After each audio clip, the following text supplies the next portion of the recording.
A little jewel among the many urban treasures in the city of Edina is the Edina Arts Center. Located in a leafy city park and natural wetland area, the Arts Center offers a variety of classes and events unrivaled in the Twin Cities metropolitan area. From its origin in a small country house, the Arts Center has grown to include 3 painting studios, 3 pottery areas, 2 additional classrooms, and a completely equipped media services center. Good morning. Good morning. How is everyone? From the Edina Arts Center, welcome you and thank you for coming. My name is Colin Nelson. We're going to get to Julie here in just a minute, but I'd like to say a couple things first. Welcome you to the center. You notice that we're surrounded by beautiful art. The Edina Arts Center is open to anyone in the community, and I encourage you after we're finished, we'll finish at 11 o'clock, if you're interested, wander through this. It's like a hobbit house. Wander through this place. There are very interesting things. We offer classes. We offer opportunities to participate if you are an artist. The gift shop, and of course we also offer memberships. So if any of you are interested in those things, please check in the gift shop.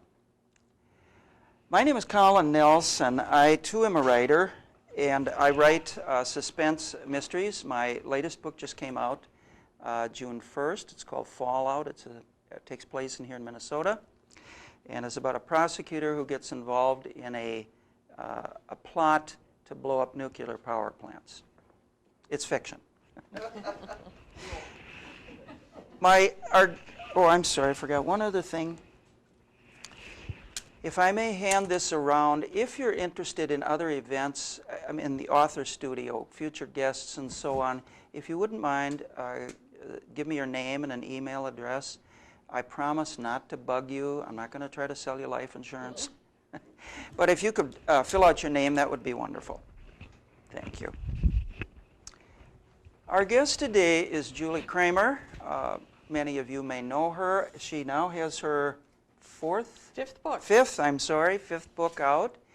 She also is a winner of the Minnesota Book Award, which, may I lift this? Absolutely. She brought this to show us what it looks like. It's pretty hefty. You could kill someone with it fictionally, of course. And since we're in an art center, I'll mention that the bottom is Minnesota granite and the top is blown glass by a St. Paul glass artist. And so it really is very spectacular, and we've spent many, miles on the road together. And I don't know if we want to pass it around, if anybody wants to say they touched the Minnesota Book Award. Of course, this is just a, ruse for me to get your fingerprints on it, so if I, commit murder with it on the way home tonight, then you'll all be suspects. Julie, if we could start, I think many people have read your work, but in case they haven't, tell us what your stories are about. Tell us about Riley Sparks. I write a series set in the desperate world of television news, and it's a world that I know very well. I spent 20 years at WCCO television, and I also spent several years as a network freelance producer for NBC and CBS. And I take readers, besides a good tale of suspense and mystery, I take people behind the scenes on what happens in a newsroom amid crime and chaos. And a lot of people tell me that after they read my books, they don't watch the news the same way, and I think that's a good thing. I like to think that, we're all critical viewers. Mm-hmm. How did you get started writing?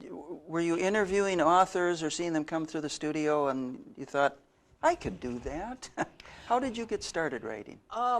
Well, I think when you're growing up in an area where no one has ever written a book, it doesn't occur to you to try. But Minnesota is such a literary mecca.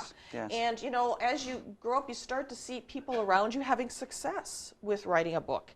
And so it kind of inspires you to give it a try, too. Mm-hmm. I know during the time that I wrote news, a lot of times I'd find myself thinking, darn the facts. If it wasn't for these facts, boy, could I tell a heck of a story.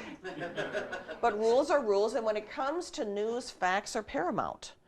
But when I sat down to try and write fiction, I was surprised because I expected it to be easier. Mm-hmm. And I found myself missing the facts and craving the facts. And after a career of sticking to the straight and narrow, making stuff up kind of felt like cheating. So I had some issues I had to work through before I felt free enough to write fiction. But then I, learned that working in news is an excellent preparation for being able to write a novel. I mean, I already knew how to type fast. I could write lean and mean. I was good at deadlines, which is something that publishers, like. And I have literally interviewed hundreds of people in my career, many of them on the best or worst day of their lives. And I think that's helped me develop an ear for dialogue, which is something that a lot of writers struggle with. Right. How did you, your character, which continues through all 5 books, is named Riley Sparks. Who is she, and where did she come from? She's a television investigative reporter. For the last few of my years at WCCO, I ran their investigative unit, the I-Team. And in this particular case, while in the books I have the same protagonists from book to book, they're all self-contained. And in it, there's always, a good mystery, a good crime story, but there's the behind-the-scenes TV news stuff, and there's some issues involving news that are discussed, that are very topical today. My newest book, Shunning Sarah, is set in an Amish town in southern Minnesota named Harmony, and I don't know how many of you have ever been to Harmony. It's a great day trip.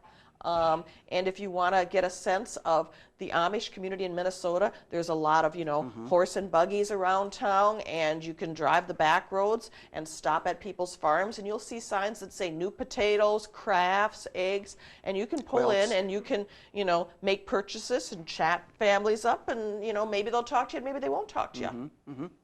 But I very much enjoyed doing the research for this story.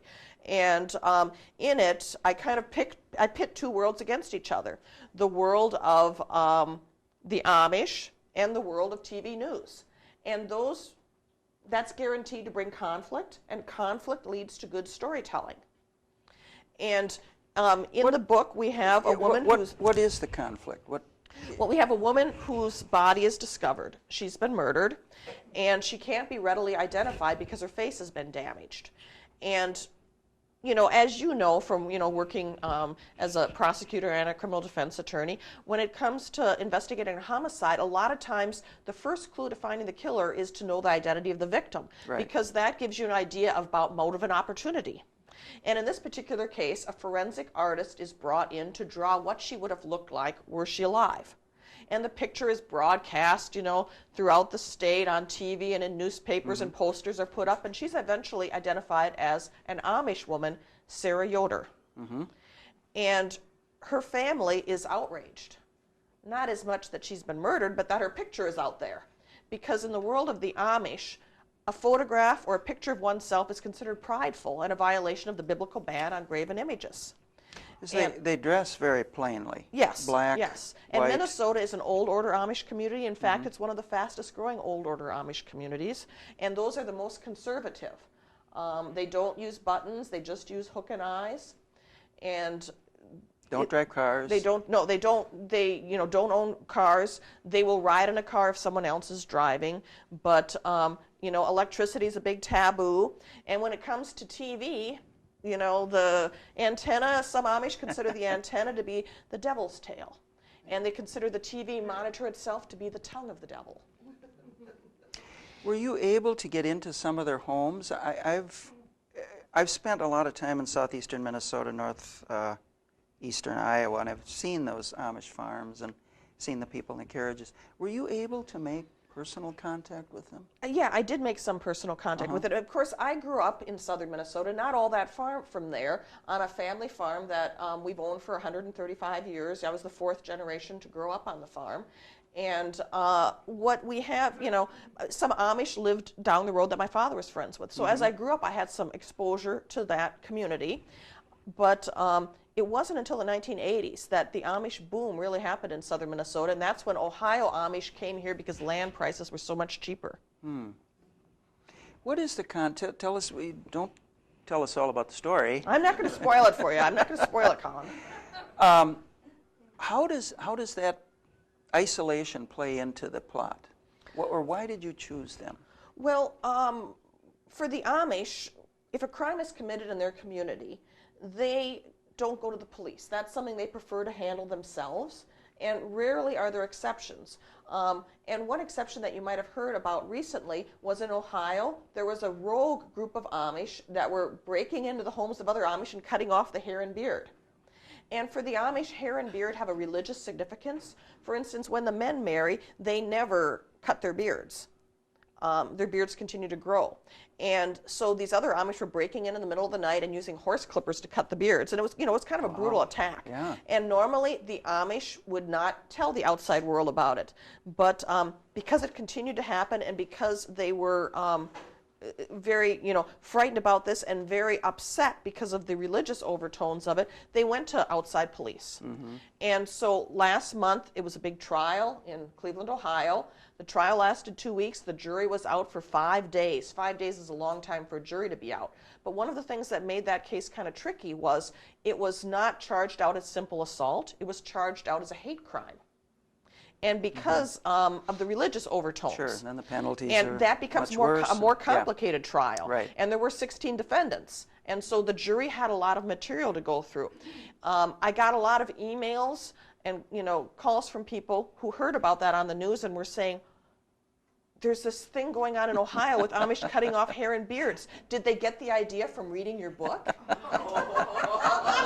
And I had to say, no, actually, I got the idea from them because I'm highly influenced by happenings around me as I write. And while I was writing this story, that was unfolding in Ohio. And I heard about it and incorporated it in my book with a twist.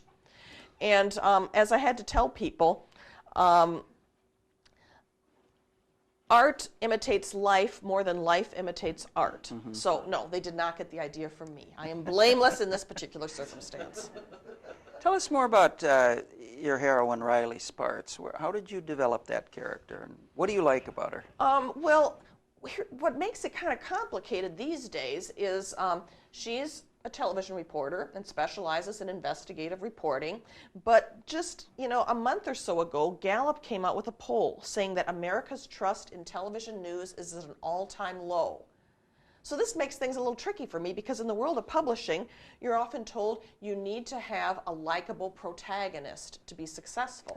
So my challenge is trying to make my heroine likable at a time when much of America despises what she does for a living. And I think the way I make that work is that she's kind of cynical about the profession, and she's critical too. In my books, you know, she discusses some of the flaws in journalism today, and a lot of those are outlined in the various books that I've written, and each of them kind of address a different issue on the narrowing of the line between news and gossip, which missing people get publicity and which ones don't. And in Shunning Sarah, we talk about some of the speed-up processes happening in news and cutbacks in travel and cutbacks in staff in having what they call one-man bands when reporters shoot their own stories as opposed to having photojournalists with them, you know, as a team, and things like that that are happening within the profession. Let me ask you this. It's not necessarily about your, well, I suppose it could tie in with your writing. You've told me that the news industry is totally different from what it was when you were there. Well, there's just been changes, as there have been in a lot of professions. When the recession hit, a lot of, you know, cutbacks were made. And, you know, media is kind of in a little bit of a meltdown now, like, you know, like publishing is too, and like so many other industries are in. And when I worked there, sometimes we had the luxury of being able to devote a lot of time and a lot of money and a lot of manpower into long form stories that sometimes took months to produce. And now there just isn't that much time for that. Those are expensive kind of stories. It's more headlines and... You know, I mean, right now, you know, just covering the daily news takes the staff out there. Wow. How did, one way I think that you do a very good job of making Riley Sparks likable, as you pointed out, was you write in first person. Why did you choose that? First person is it's a hard way to write because the reader only sees what the hero sees, or heroine. I guess they're called heroes, aren't they?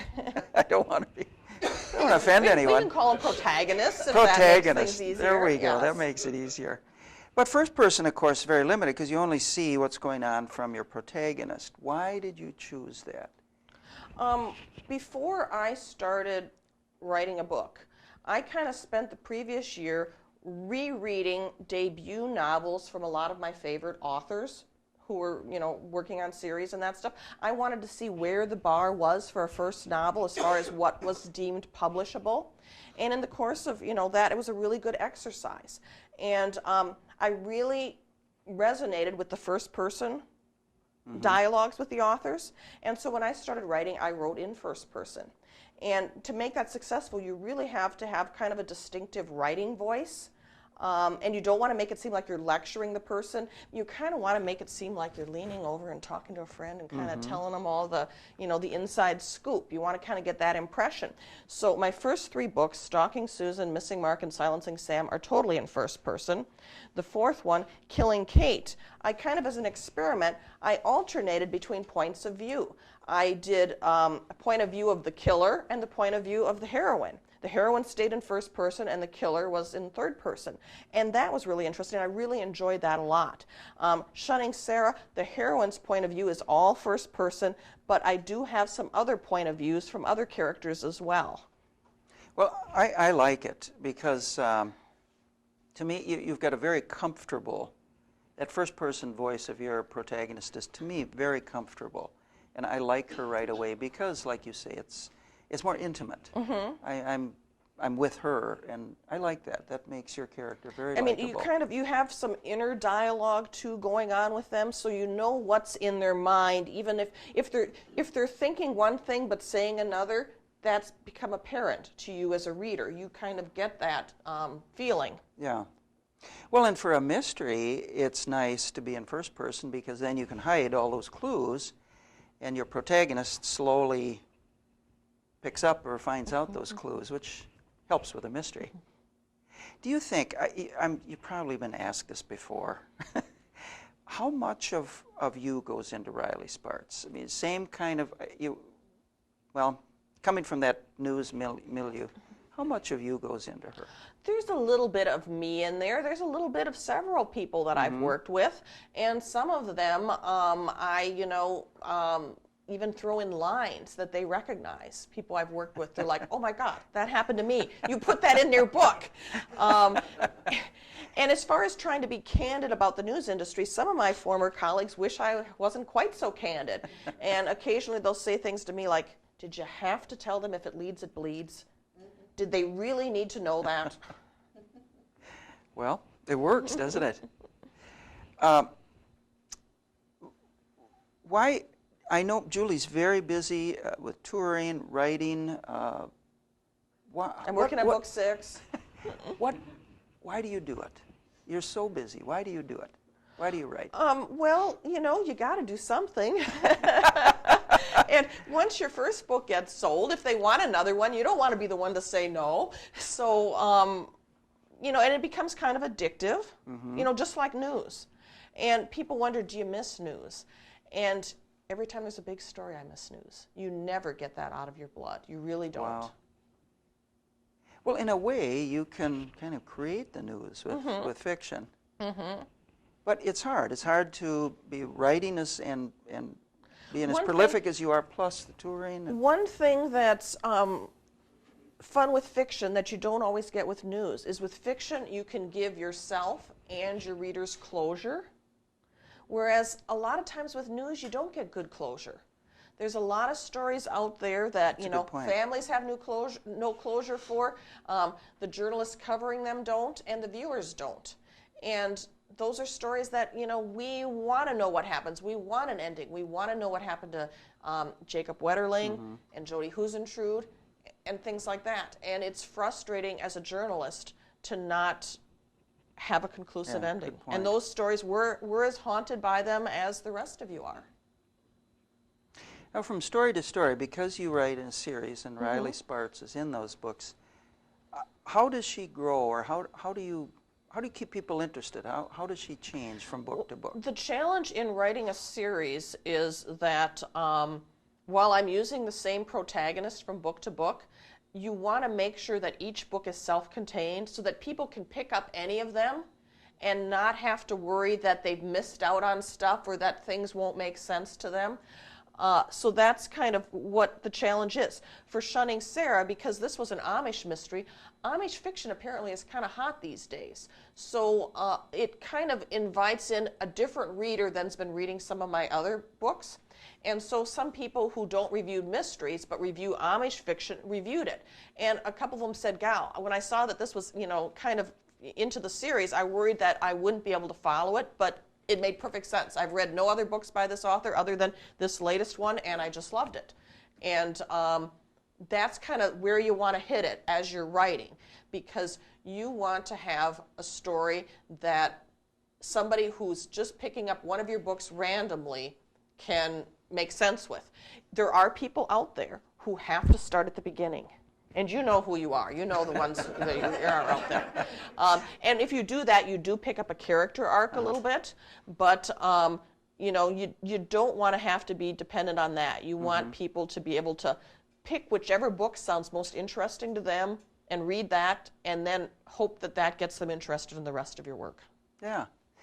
Well, you mentioned Amish stories are hot. Did that lead you to do your work? I didn't know that at the time. What interested you about the Amish? Well, just because and did you find any vampires, by the way? That's hot, too. I grew up, like I said, on a farm, so I was interested in that. And because Minnesota does have a good Amish community, I didn't realize that Amish fiction, a lot of what's hot now is kind of inspirational or romance Amish stories. And my books are different in that people die in my books. So, it's a little bit different market, but I did not know of the interest in the Amish at the time, and I just needed a new adventure for my heroine. Each book is very different in the kinds of, stories that, are investigated in the kind of crimes that we feature. So that's sort of where that came from. So tell us some of the research you did. You mentioned earlier that you met some of these people. I remember seeing some of your Facebook photos you were by statues and things like that. I do. What did you do for research? Well, I'm fortunate when I write about the news part of my books that I've been able to live my research. Yeah. And sometimes people say, well, you're lucky, I have a boring job. I'm an accountant. How can I write what I know when what I do is not as interesting as what you do? And my advice to them is, you can have an accountant who investigates crimes. Just leave out all the boring stuff. Yeah.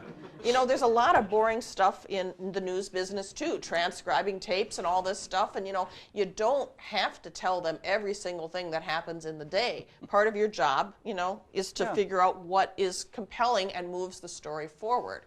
And so when I have to investigate or research something else within my books, I go out in the field, I talk to people, I go to places, I, try stuff. As I was starting out as an author, I wanted some experience shooting a handgun because I figured I might have to, in my books, shoot people periodically, fictionally, of course. And the problem was I didn't have a gun or bullets. But luckily, I had a friend who had both. My friend Caroline Lowe, who was the crime reporter for WCCO for decades, is also an off-duty, police officer at the state fair. She worked there for many years. She's a licensed police officer and has to get recertified at the range every year. So she took me along and let me use her gun and bullets. Mm-hmm. And I don't know any of you who've been to a shooting range before, but it's kind of like being in a bowling alley, except where the pins are, there's this cardboard cutout hanging there. And you stand there, and instead of holding a ball, you're holding a gun, and you fire.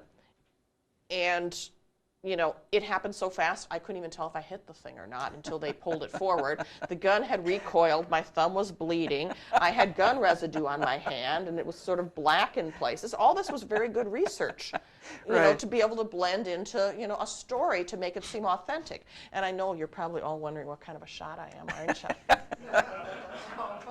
Uh-oh, here we go. Whoa! Yeah, you don't want to mess with me. Be careful. Anyway, people say, okay, so did you go there a lot now? And I've never been back. I mean, what if I were to go and miss completely, Then I would lose my really good story here to share with you.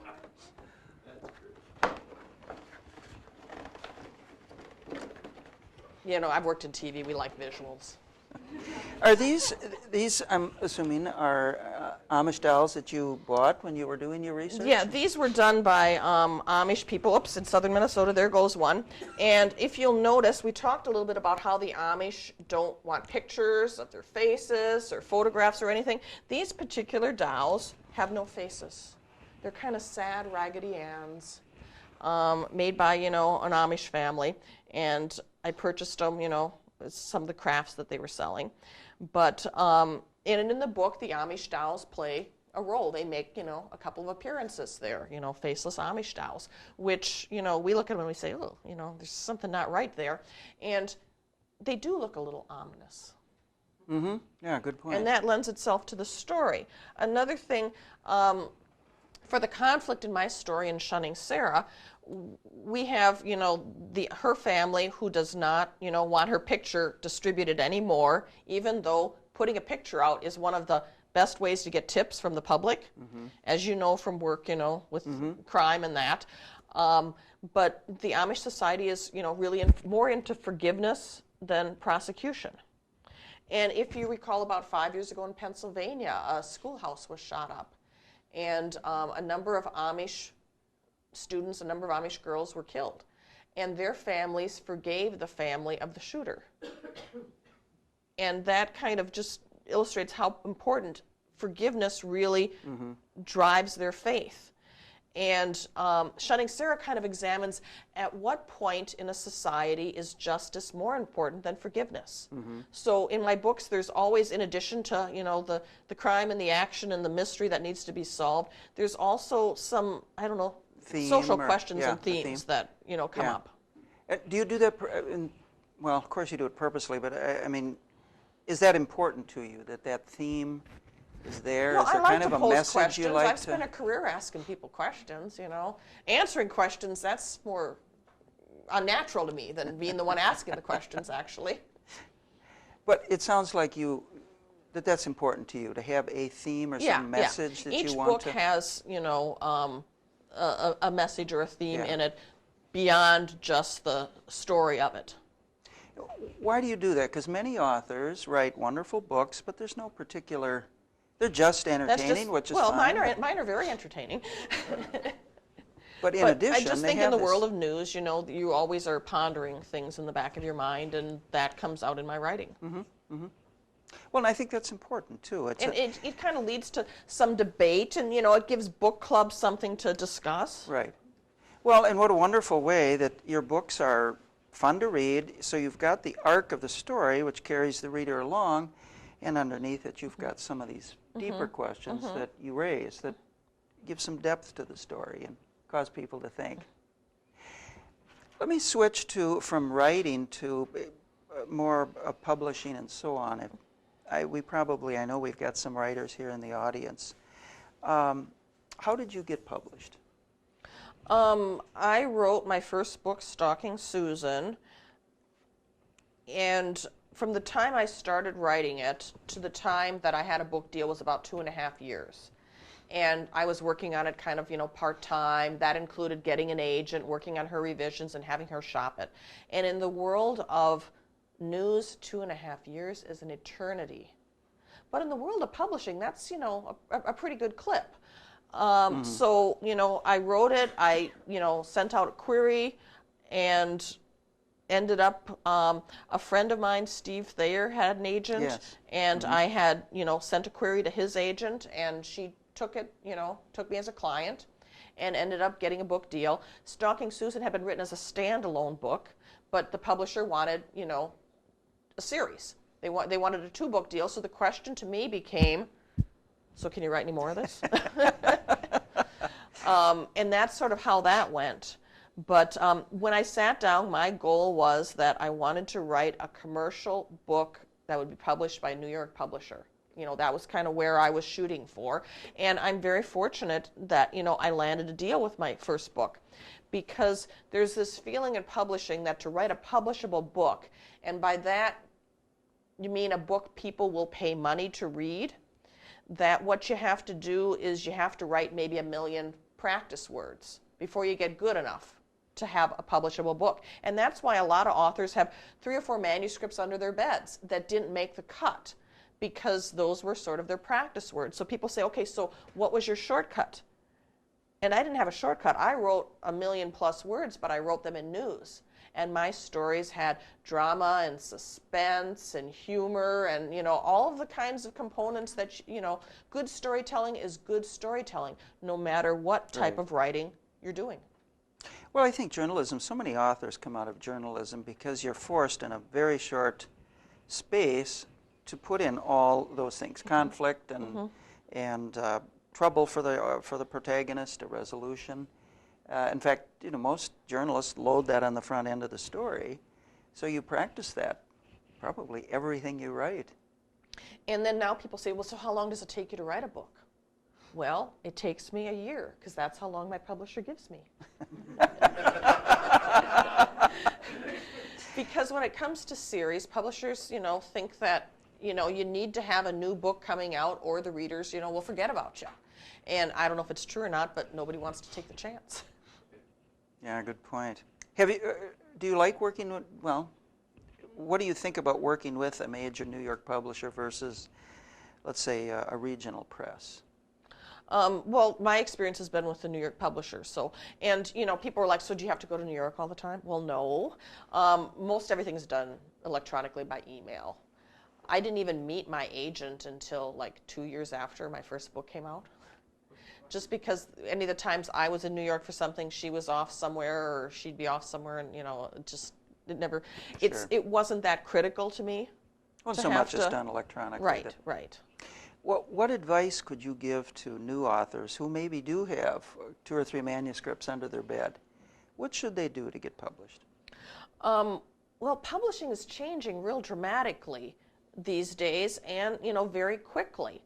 And in some ways, it's easier than ever to be published, because with the world of e-books and stuff, you can just publish it yourself and put it out there without having to print copies and invest a lot of money in that stuff. So there's kind of this pull between, people who still want to publish traditionally and people who just want to break out and try it on their own. Now, every once in a while you hear about a success story of someone who just did it on their own and became an overnight sensation. Minnesota's Amanda Hocking is one example, who writes, young adult fiction and that.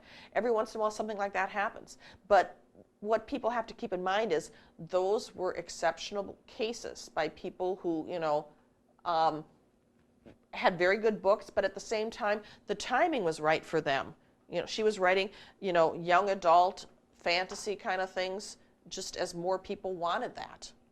Yeah, speaking of Amanda Hocking, I remember reading an interview with her. As you pointed out earlier, she said this wasn't overnight. She's probably written hundreds of thousands of words starting when she was 14 years old. And she's now with a traditional publisher because there's a lot of work involved in, publishing a book yourself.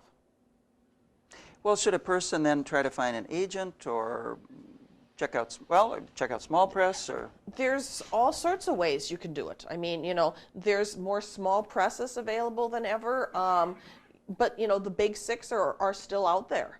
To deal with them, you have to get an agent first. And to get an agent, you have to write a really good book, but you also have to write a really good query letter, which is like a 1-page letter about your book and about yourself. And you have to be able to, reduce what your book is about to a line or 2. And a lot of times at conferences, I'll meet authors in the elevator, and they'll say, yeah, I'm working on this book, and I'm trying to get it published in that, and I'll ask them, what is your book about?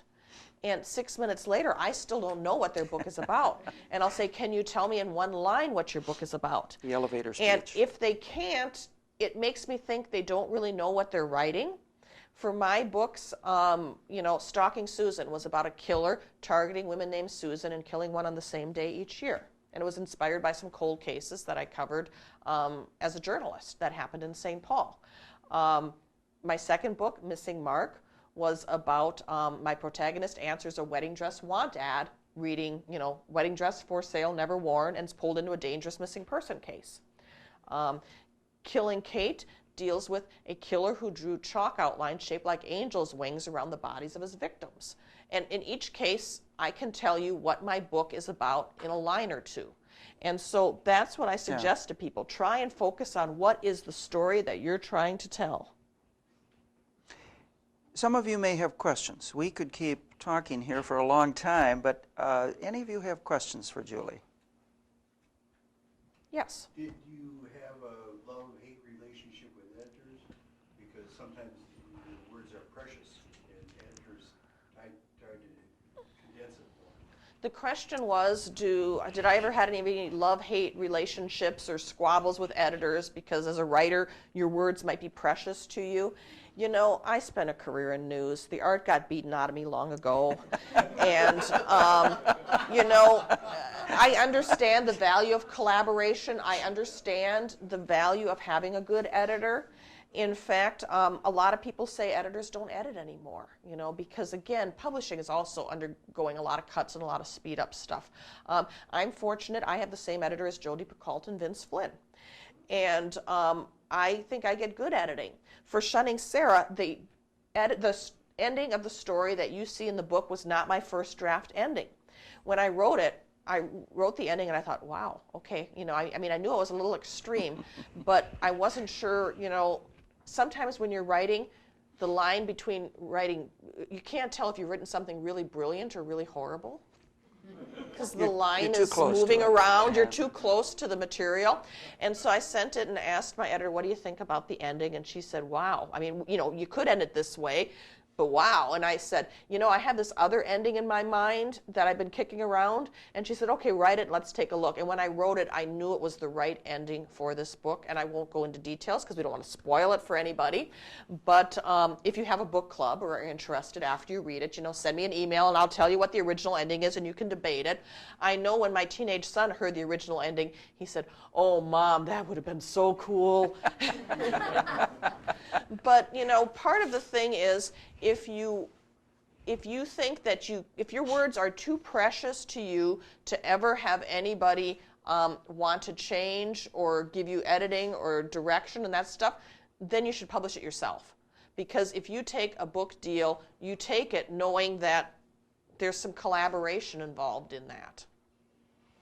I know in my own experience, I've just finished a third manuscript, and I have about 5 or 6 readers that will read through it, and then I invite them to lunch, and it's kind of like a focus group. And I tell them, you know, if you're not honest with me and critical, the product is not going to be as good.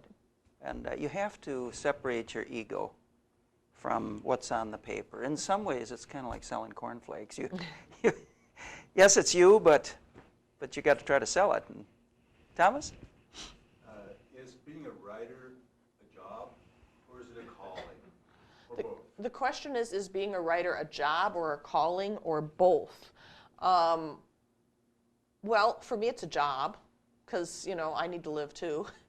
And I'm not doing news, you know, I hardly ever do any news anymore just because if one of the networks call for an assignment, quite often I'll have to say, sorry, I'm speaking at the Edina Arts Center today. I'm not going to be able to, you know, chase that thing for you. So a lot of times you have to, I always tell people, don't quit your day job just because you're writing a book and you think that it's going to sell, because it might not sell. Or even if it does sell, for a book deal, you may not sell enough that you're going to be able to live on that. You're going to have to kind of see how that goes. I think that writers these days can't just think of themselves as artists. They have to think of themselves as small businesses, because a lot of what the cuts in publishing have been is for promotion and marketing for, you know, newer writers. Writers are expected to do a lot of that themselves these days. And if you're not on social media, your publisher's going to want to know why not. There's a lot of stuff that you have to do to get out there and try and market your product. And maybe that's, you know, sad for people to hear, because, you know, they want to be writers, but they don't want to have to, all the stuff that comes with publishing a book. They just want to write the book. But it's very unusual that a publisher will be content with you just writing the book and then them doing all the rest of it, because these days the author has to pick up a lot of that. In the back. Can you tell us more about what you do with social media? I'm on Facebook. I have, the question was, what do I do with social media? I'm on Facebook. I have a personal page. I have an author page. I have a website. I have the website designed by a professional website designer, because you want that to, I mean, I don't have the skill to do that myself, and I recognize what, my strengths are and what my weaknesses are. And, you want it to look professional, though, so that if people are looking you up and wanting to know more about you, that it looks like a real website. So I pay someone to do that. I send out a couple of electronic newsletters each year when I have a new hardcover coming and when the hardcover goes to paperback. But I don't want to bury people with, emails. So I think that you have to be kind of cautious about that, or they start thinking of you as spam. Mm-hmm.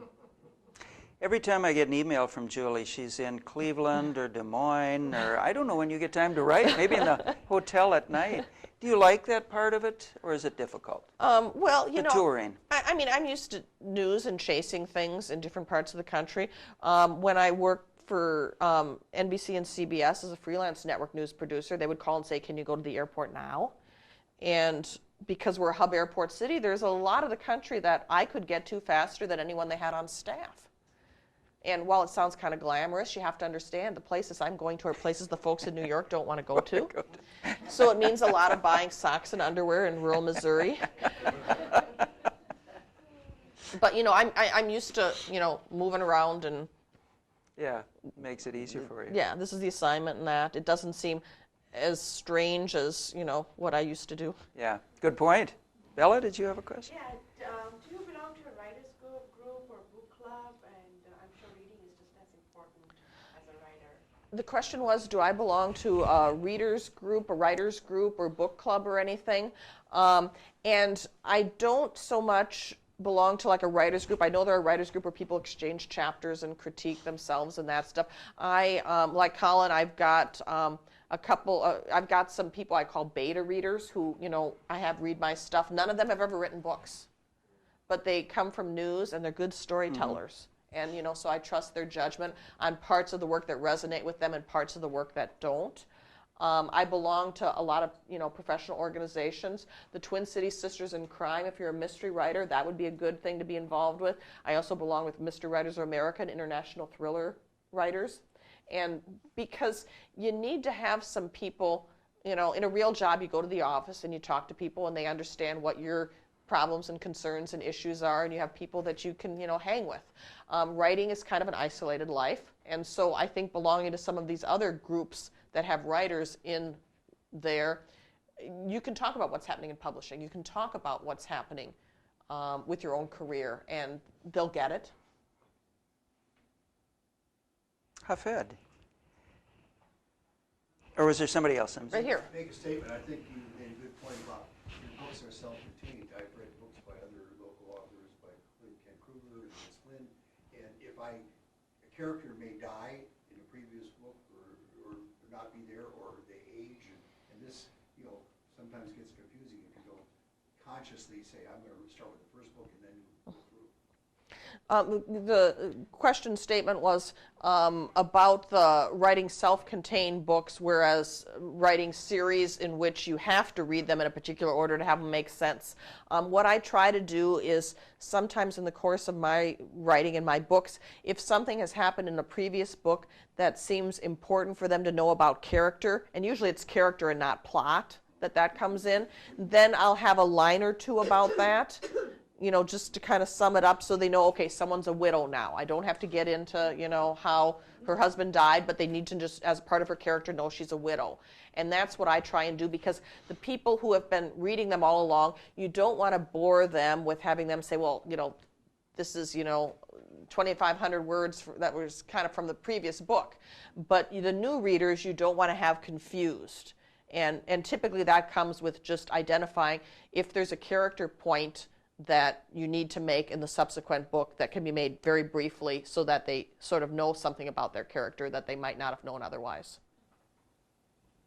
Hafed. Yeah, I have a few questions.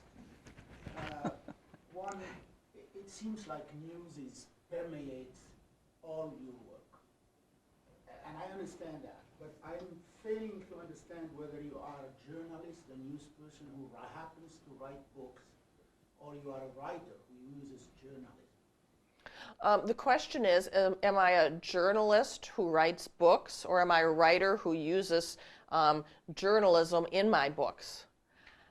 I don't know. I mean, I spent a career in television news. I probably spent close to 30 years in news. And so I know a lot about news. I do very little news now, just because I don't have that availability. I think that at the moment I'm an author who writes about the desperate world of television news. That's kind of my shtick. So, but you know, people reading it, maybe I mean, my books are fiction. Although I do refer to real life news events in my books, I set my books in real locations, and every once in a while, and I consider it a huge compliment, someone will come up to me at the end of a session in which I've spoke. Somebody came up to me once and said, you know, I've lived in Minnesota my whole entire life, and I don't remember that big explosion on the Iron Range. And I had to point out that my books are novels, they're not memoirs, 98% of it is made up, but the fact that they buy into the story, I think is a huge compliment to me.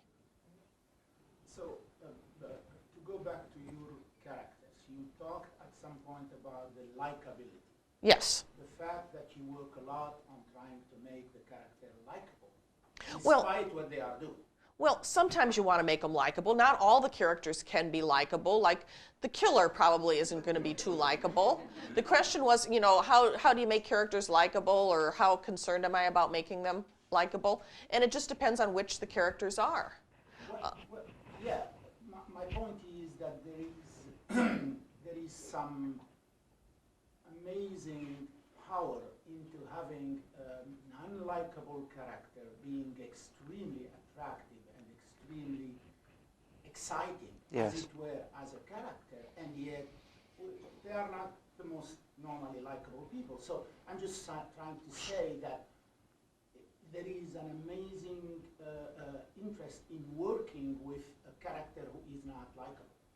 Well, like my protagonist has had some bosses that might not be so likable, but I think that sort of resonates with readers who, you know, I mean, we've all had a boss. I've never had it. I've had the blessing of having always really, really good news directors. But I'm sure some of you have had bosses that maybe you weren't so crazy about. And those parts of my book, while they may just, you know, seem obvious that, you know, of course there's going to be conflicts with the boss, I think that's something that people, particularly in this time of recession, they relate to that. They buy into that. Well, I remember in, what's the Sam book? Silencing Sam. Silencing Sam. I get stalking, shunning. Yeah. Silencing Sam. Great titles, by the way. In there, the protagonist is jealous of Sam, and that jealousy comes out first chapter or two. It's always, And, if you can, you know, your protagonist shouldn't be perfect. Your protagonist should have some flaws. And my protagonist does, you know, she's, you know, chasing ratings. She's jealous of various people, you know. A lot of people, they know that there's competition in news organizations, stations against each other, stations against, you know, the newspaper, all that stuff. What people don't always understand is that there's conflict within news organizations for who gets to have the lead story and who gets to go out of town and whose story is only going to be 20 seconds and whose story gets to be 2 minutes and things like that. But, you know, you can't write a suspense story that has conflict if all the characters are perfect. Some of the characters have to have flaws, and I think it's important that, you know, your main character also have some flaws. And in news, that's really easy to do. So, final question, if you don't mind. Sure. Then you say that you write with the same character from book to book. It's a series, as it were. If you write with the same character, how do you maintain the ability for that character to have an arc in exactly one book? Because that arc is not anymore there. That character continues. Well, within the book, there are some struggles. You know, my character has some, you know, emotional struggles within a single book as well. And, you know, you deal with that too. It's true, if you start at the beginning of a series, you can pick up character arcs that you might not experience otherwise. But within each book, your character is a little different and a little changed at the end of the story than they were at the beginning of the story. You know, kind of because of the ordeal that they have been through. And that can tie into And- some of those themes that you Right. talked about And that's also. just how I do it. Other people may do it differently, but that's kind of works for me. And, you know, I might not always write this particular kind of book. I could see myself writing a standalone at some time that had nothing to do with TV news, you know, but right now I kind of have to do what, you know, my publisher wants me to do. Was there a question? One of the features I like about your book is you bring in local color too. And as I retired about 4 years ago, and I know more about this town than I did in the 40 years I've Right. been here, because I'm getting a chance to see different things. I don't have my work Right. schedule. The question remark was about local color and, you know, recognizing the terrain, the turf of a book as you're reading it.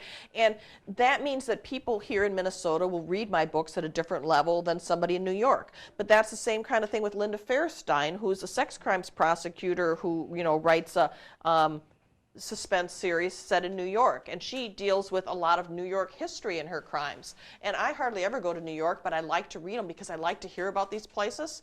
But people in New York, you know, like me, like my books here, they're reading them and saying, oh, I ate here. Oh, I've been to this statue. I've been here. And, you know, that you kind of read them at a different level then. And in some ways, it helps people buy into your whole premise. They're like, oh, I had lunch here. It must all be true. Yes. Nancy? Oh, I'm sorry. No, I was just curious, Julie, where you went to college and what was your major journalism? I went to the College of St. Thomas. I was the first class of girls to be admitted there, and I majored in journalism. Did you get a news job right out of college? Yes. I actually started working at the Minneapolis Tribune. The question was, did I get a job right out of college? I started working at the Minneapolis Tribune right when it was still the Tribune, and not too long after that, they merged with the Star, and so I was laid off then, and knew someone at WCCO who suggested I come over there and work, and it ended up being a good fit. I was a producer there for 20 years, and you know, after that, I left because I wanted more of a part-time job because my kids were young, and running the I-team was sort of, you know, it's a lot of pressure and, you know, a lot of unpredictable hours. And so then I started doing freelance network news. Her husband is also a journalist. My husband, Joe Kimball, worked at the Star Tribune for 30 years and is the author of Secrets of the Congdon Mansion. Which he may visit us next fall. Bella, did you have a question? Yeah, something maybe switching gears a little. Your new book regarding the Amish community. Do you know if anybody in the Amish community have read your book? And if so, what are their thoughts as far as you representing? Right. My book probably would not be real popular with people who actually are Amish. The question was, have I had reaction from Amish people about my book? I don't know that any of them have read it because they can't email me and tell me about that. I'm going to be doing some speaking at libraries and such in southern Minnesota, so I may hear some more about that stuff coming up. I was careful in my acknowledgments that I did not use the names of real Amish people in case things, you know, got awkward after the book came out. And my book, as far as the Amish go, being Amish is not perfect. Being Amish is a hard life. I know that sometimes we glamorize and romanticize being Amish, maybe because we're so caught up and surrounded with technology and having to be here and do that, and, you know, all these things that, you know, are material stuff in our lives, that maybe we tend to think, wouldn't it be better to have a simpler life? Wouldn't it be great to be Amish? But being Amish is really hard work, particularly for the women. Yeah. I mean, for the old order Amish in Minnesota, the men can have gas engines in the dairy barns to help with chores, but in the house, the women still have to wash clothes by hand and hang them on the line. So they don't buy any frozen food. Everything's made from a bag of wheat. And well, and I mean, they can put some, you know, apples and stuff, you know, in a root cellar and things like that. And here's the thing, there are different Amish branches across the country. And some people may say to me, the Amish where I live do it this way, and they get to have refrigerators. And those aren't old order Amish. You know, each Amish church across the country can decide what their rules, their ortong would be on how they want to have things done. And if you don't want to do it that way, then you can go to a different part. Some people also confuse Amish with Mennonites. Mennonites are more contemporary than Amish are. Mennonites can own cars and drive cars and that, but Minnesota's true old order Amish, it's really kind of a remarkable story, and I absolutely recommend that anybody who wants to take an interesting day trip go to Harmony, Minnesota, and hang out there. I came back from touring in Lancaster County, which is sort of ground zero of Amish country in America, and it's like going to the state fair, frankly. It's a lot of tourists. Minnesota does not have that level of tourism, but while the Amish started out as an agricultural-based group, they can't just do agriculture. There isn't enough farmland for all of them to farm and support large families. So some of them have to make furniture, some of them have to make crafts and quilts and sell things like that. And so there's, more of a branching out. So while they want to be left alone, they also need the money that tourists bring. And so there's this uneasy alliance that goes on. Got time for maybe one more question.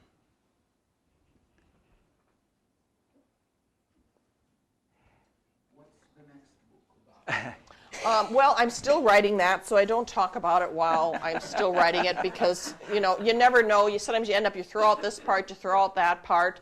And I don't even talk about the title now because what people don't really understand is when it comes to covers and title, that's not up to the author. Those are considered marketing decisions, not content decisions, so the publisher gets final call on that.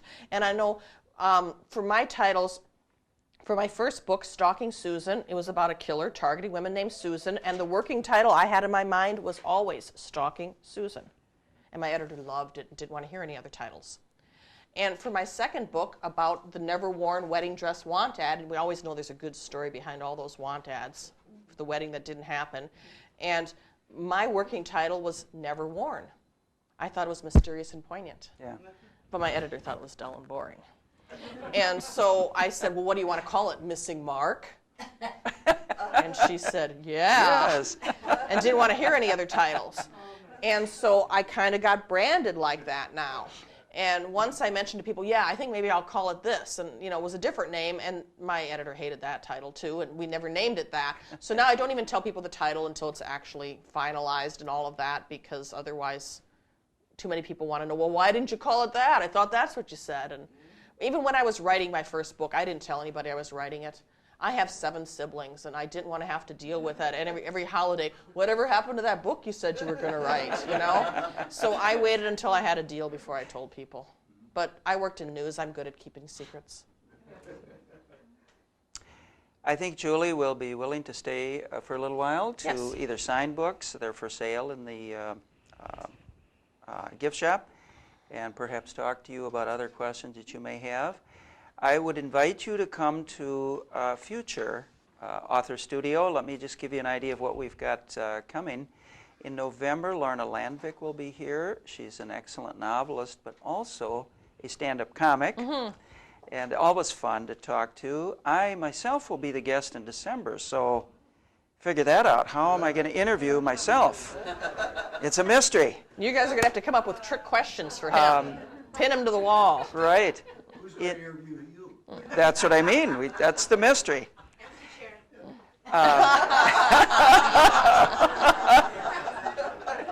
That was clever.